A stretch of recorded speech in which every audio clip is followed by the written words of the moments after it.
자, 검토 드릴 주제, 조건 기한에 관한 주제 살펴보겠습니다. 소위 특수한 형태 법률행위 이렇게 분류를 해볼 수 있겠고요. 먼저 조건부 법률행위라는 개념부터 보겠습니다. 그래서 얘는 이제 뒤에서 보겠지만은 정기해능 이걸로 이제 거의 다 모든 얘기가 귀결이 되게 되는데, 먼저 자 조건부 법률행위라고 하는 개념 그렇습니다. 장래 실현 가능성이 불확실한 것에 의존케 해서 법률행위 효력 발생 또는 효력 소멸을 의존케 하는 것을 조건부 법률행위라고 해서, 그 중에서 효력 발생과 관련되는 것을 정지 조건부 법률행위, 효력 소멸과 관련되는 것을 해제 조건부 법률행위라고 얘기합니다. 그래서 정지 조건이 있는 법률행위라고 하는 것은 조건이 성취되게 되면 그때부터 효력이 생긴다. 그래서 항상 제가 예를 드는 게 조건부 증여 계약이라고 하는 거. 이번에 아이가 모의고사에서 중간고사에서 90점을 넘게 되면 핸드폰을 하나 사주겠다라고 한다면 콜 하겠죠. 그러면 이걸 조건부 증여 계약이라고 부르게 됩니다. 그래서 얘가 90점 넘으면 그때부터 바로 증여 계약으로서 효력이 발생한다. 의미상 장래효로 볼 수가 있습니다. 다만 이라고 예외가 있어요. 그래서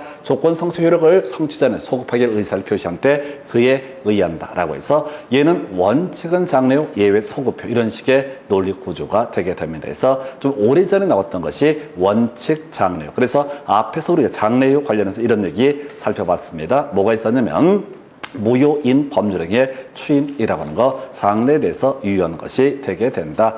해지라고 하는 거, 기한부 법률에서 기한의 도래, 그 마지막이 조작, 가등기 기한, 본등기를 했을 때 본등기의 효력, 물권 변동 시기라고 하는 것은 본등기 했을 때부터 장래효. 그래서 얘는 원칙은 장래효인데 예외 소급효가 인정될 수 있다. 그래서 장래효 범죄에 포함시키지 않습니다. 그 다음에 이제 해제 조건 있는 법률행위, 조건이 성취된 데부터 그 효력이 소멸하게 된다. 일단 핸드폰 쓰긴 쓰는데 너 점수 이제 90점 안 나오면 압수할 거야 라고 하는 거, 줬다가 뺏는 거, 이걸 우리가 해제 조건부 법률 행위라고 되게 됩니다. 그래서 90점이 안 됐다 그러면 증여의 효력이 소멸하게 된다. 장래효라고 이렇게 봐야 될 것이고, 역시 조건 성취 효력을 소급하게 의사를 표시했을 때 그에 의한다 라고 해서 바로 소급효도 인정될 수 있다. 큰 의미는 없고요. 이걸 굳이 써놓은 이유가 뭐냐면 효력이 발생하는 것은 뭐가 되고 정지 조건이 되게 될 테고, 효력이 소멸하는 것은 뭐가 된다? 해제 조건. 이렇게 유치차라는 것을 가지고 구성을 합니다. 근데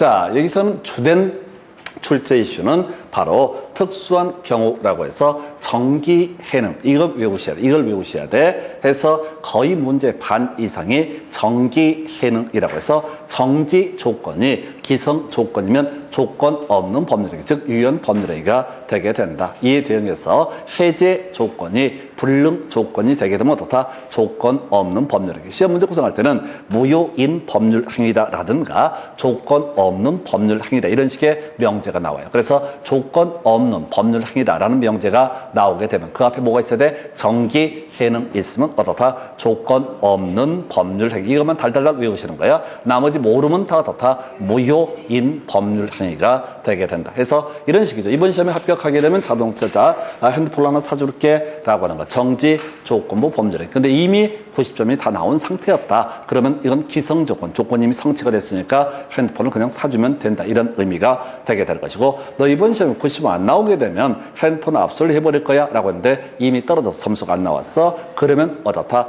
이미 증여 자체가 바로 해제 조건이, 불능 조건, 이건 이렇게 해야 되구나. 이번 시험에 90점이 안 되게 되면은, 지금 핸드폰을 압수할 거야 라고 했는데 이미 불능 조건 90점이 넘어버렸다. 그러면 이때는 어떻다? 바로 조건 없는 법률행위 된다. 해서 이 문제에서 제일 중요한 건 정기해능이라고 하는 거, 정지 조건이 기성 조건이 되게 되면 조건 없는 법률행위, 해제 조건이 불능 조건, 불가능한 조건이 되게 되면 이것은 조건 없는 법률행위. 나머지는 다 무효로 보는데요. 두 번째 말장난 하는 것 중에 하나가, 이게 정지 조건이 불법 조건이 됐든 해제 조건이 불법 조건이 됐든 간에 불법 조건 법률행위는 무조건 무효가 되게 되는데, 이때는 조건만 무효가 되는 것이 아니라 법률행위 전부가 다 무효가 되게 된다. 해서 이렇게 기본 틀을 가지고 구성을 합니다. 그래서 정기해능 조건 조건 없는 법률행위, 불법 조건부에서는 전부가 어떻다 무효가 되게 된다. 이렇게 정리를 하십니다. 그 외에 자 조건부 권리라고 하는 것은 처분할 수 있고요. 그 다음에 담보의 대상이 될 수도 있다. 굳이 설명하면 이런 식이죠.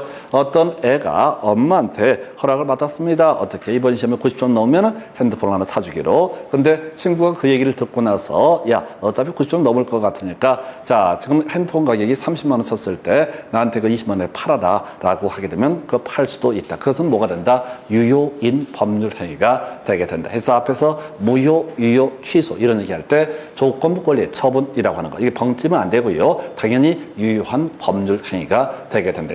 그래서 정지 조건, 효력 발생, 해제 조건, 효력 소멸, 출제 포인트, 정기 해능 하면 뭐가 되고 조건 없는 법률 행위가 되게 될 것이고 그리고 불법 조건 법률 행위는 전부가 어떻다 무효가 되게 된다. 이렇게 정리. 요거 거의 다 이 문제로 다 끝나게 됩니다. 그 외에 기한부 법률 행위라고 해서 자 법률 행위 효력 발생이라고 하는 거, 효력이 생기는 것을 가리켜서 시기부 법률 행위라고 부르게 됩니다. 종기부 법률 행위라는 것은 효력을 잃게 되는 것 해서 굳이 해석하면 그런 식이지. 정지 조건과 유사한 논리 구조가 시기부 법률 행위가 될 테고 해제 조건과 유사한 개념이 바로 종기부 법률 행위. 그래서 성립과 발생과 소멸이라는 관점. 다만 조건은 장래 실현 가능성이 불확실한 것을 가리켜서 바로 조건이라 부르고 장래 실현 가능성이 확실한 것 이걸 우리가 뭐라 부른다? 기한이라고 부릅니다. 거의 기한 파트는 출제가 되지 않아요. 자, 기한부 권리라고 하는 것 당연히 처분 등의 대상이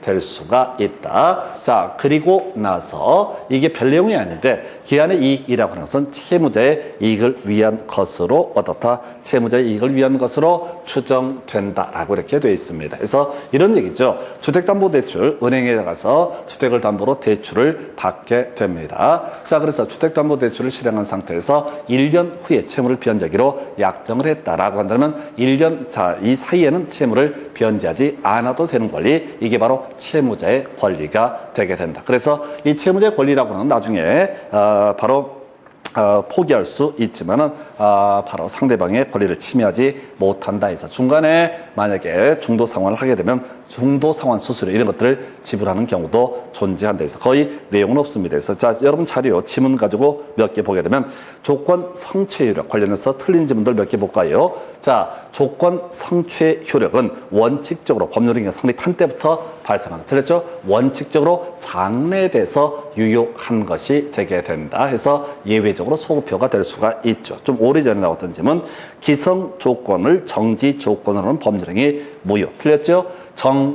기성 조건, 정지 조건이 기성 조건이 되면 어떻다? 조건 없는 법률 행위다. 이렇게 가야 되죠. 그래서 무효라고 했으니까 틀리게 구성했죠. 세 번째, 조건이 법률행위 당시 이미 성취할 수 없는 것인 경우 그것이 정지 조건이면 정리해봐야 돼. 정지 조건이 불능 조건이 되게 된다. 그럼 끄트머리 뭐가 돼? 무효인 법률행위가 돼야 되죠. 근데 끄트머리 보니까 조건 없는 법률행위라고 되어 있어요. 그래서 조건 없는 법률행위가 되려면 뭐가 돼야 돼? 정지 조건이 기성 조건이 됐을 때만 이미 조건을 성취했을 때만 이게 조건 없는 법률 행위가 되게 된다. 이렇게 봐야겠고요.